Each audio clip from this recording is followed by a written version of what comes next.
Right guys, hello, this is, well, Ty, the editor guy, or whatever people call me these days, I don't know. Um, right, this video is going to be about Fen A3, okay? Um, this is how I would optimize my mission. This tool is absolutely amazing. I cannot fault it. You've just got to be careful on how you use it. So first off, just going to sort all that out. Alright, so what you want to do, if you want to have objects spawn in when player gets to a specific radius. Um, so basically, what you want to do is go to Fen AIS modules and place down. So these the first two, just place down anywhere, which is auto start and defaults. So basically, this starts the module, to my knowledge, and we don't have any headless clients. So our AIS defaults will basically be, if you hover over each one, it tells you what it does. So this is the second option down is the one that you're going to want to change. So if a player goes outside of the radius of their area that you want to optimize, it will, for example, count to 300 seconds before it will despawn the item or items. So for me, I like doing 120 seconds, 2 minutes.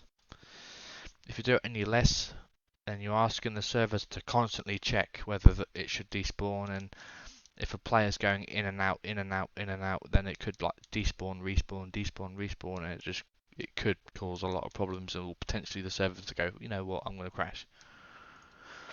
So 2 minutes is more than enough. Alright, to get started, place down a location module near the area. So this is the module that's going to define the radius. So 1500 meters around that module. A quick hint would be, if you want to know how big the area for a 1500 meter radius is, place down a trigger and just put a 1500 meter radius. And now you should get an idea how big that radius is around that module. So you can use this trigger to kind of help you. You know what, I'm going to check 1000, see what it looks like. Still too big, or just right. So you think, okay, I'm going to stick with 1000. So you don't need that, you can delete that. So you want to just change that to 1000 and leave it at that. I will go into the activation trigger separately in another video, because I'm going to do a whole separate videos on triggers because they can be a bastard. Right, so despawn, yes. Right, so these will be for AI. So by default, these locations are activated by players. But if you want them activated by a West AI, put yes, or East AI, put yes, or independent and civilian. Balancing I'll go into another video, we don't really use it. Right, so that module's done. So what you want to do next is place down, we're going to do objects first. We're going to put down an object module. So what I want to do, it says owning location. By default, if it's near a location like this, it will automatically pick it. However, by good practice, I always like to give a variable name. So this can be objective 1. So the owning location module, I've just called it objective 1. Here's the fun part. Okay, here's another hint or a tip. To select multiple objects of the same type, you just click it once, right click, select, and select matching classes in the camera's view. And then after that, after they're all selected, give it a right click, connect, sync. You want to sync this to the object module. And do this again until you're pretty satisfied that you've got the objects that you want to be affected synced. Just a tip, towers or buildings that you want AI garrisoned in at a height. So, for example, this tower.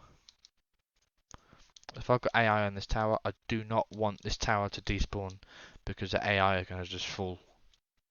So don't sink anything like that or anything with a garrison. For example, even if you got AI in here, just don't.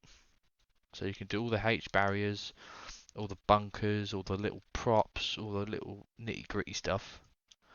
If you want to select multiple things at once, you hold control, select, select, select, select, select, select, or just keep syncing.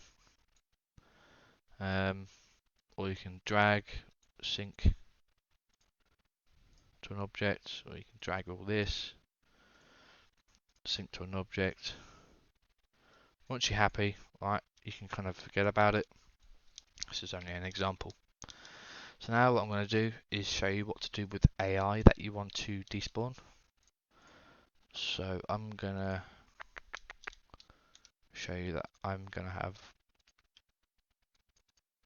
keep that for now. So I'm going to have this patrol here.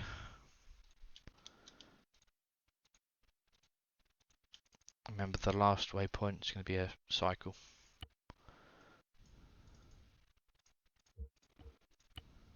I'll take the player off. Right, so we've got patrol here. I'm going to put a load of individual units as I don't care who.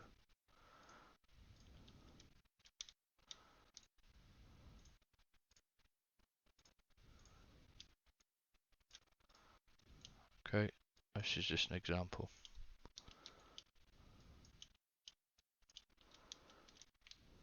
Cool, so take your player off. So what we're going to do next is place down a AIS group module. Double click it. Owning location is going to be the same one we named earlier, object obj1. Alright, so the behavior when they despawn and spawn back in, you want them to be on safe and fire at will. You want them to save a group's loadout if they're custom. You can choose whether you can turn the VCOM off. Same with the reinforcement calling.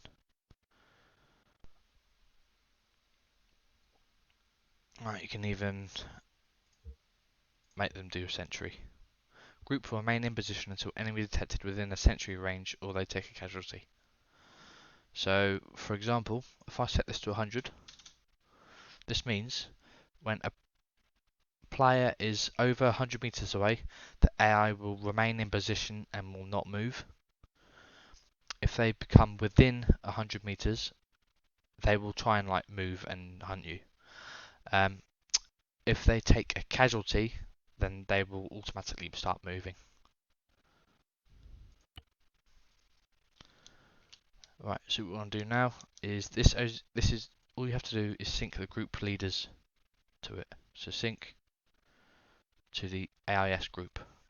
Right, for now for single units, because each single unit is classed as a leader, you want to select every single unit you can, or you want, and just right click, connect, sync to the AIS group.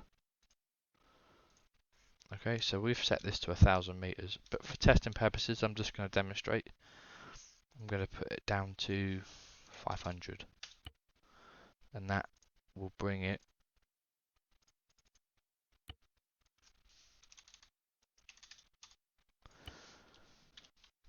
to a radius of that.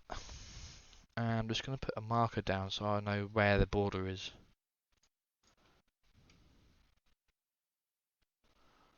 I'm not sure if I've got a player.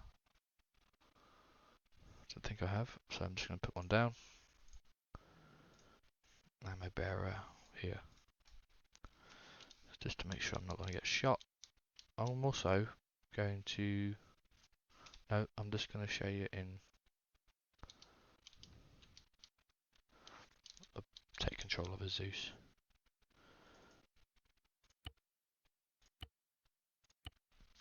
Right, in single player you might get a few error messages to do with the Zeus, but ignore it.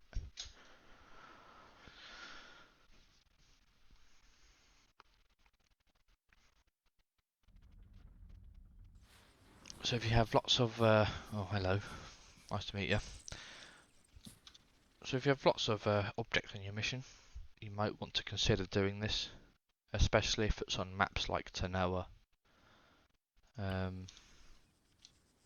Right, so there, okay. Right, so as you can see, all the objects that I selected have like disappeared, even their AI.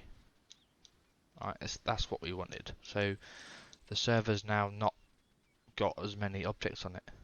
So hip hip hooray. So I'm now gonna just teleport myself to outside the radius.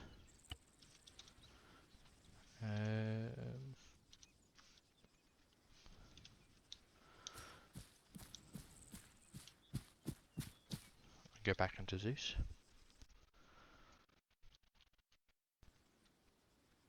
Alright, so I'm over here. I'm just going to teleport myself into the area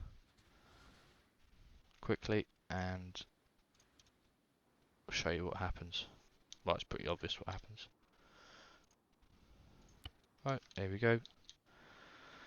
Includes all the AI, including the waypoints. But because we've got a sentry on, they won't move. So it's not always in your best interest to use the sentry one. Right, so let's yeah,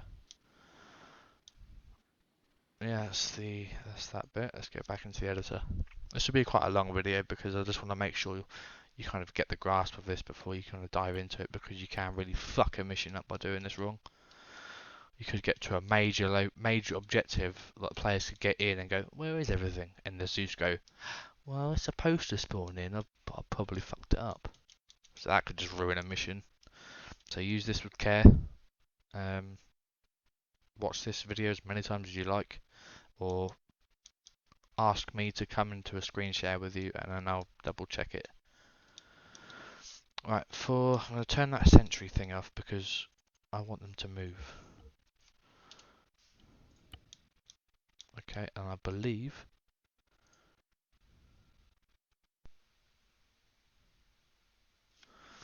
there should be a sentry module somewhere.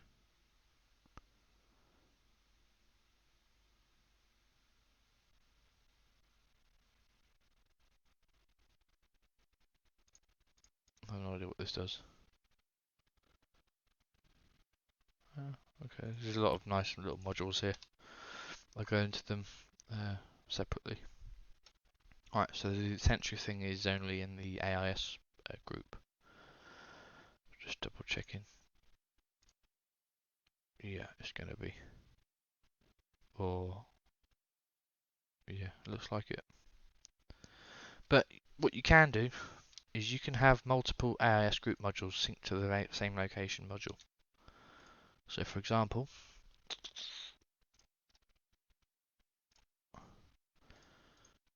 I want this one to be a no.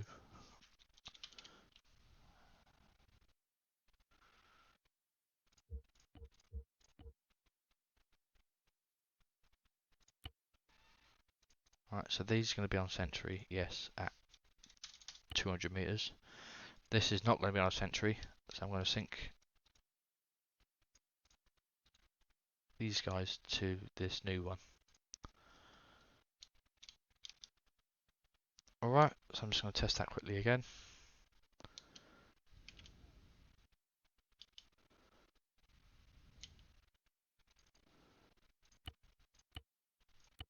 Yeah, with this you always want to test it. If you don't think you've tested it enough, just test it again. Because when it comes to the mission you can't reverse it. Oh, you prick. Okay. Alright, so as you can see, this patrol's now continuing on its waypoint. So it does save waypoints and waypoint types. Yeah, so that works.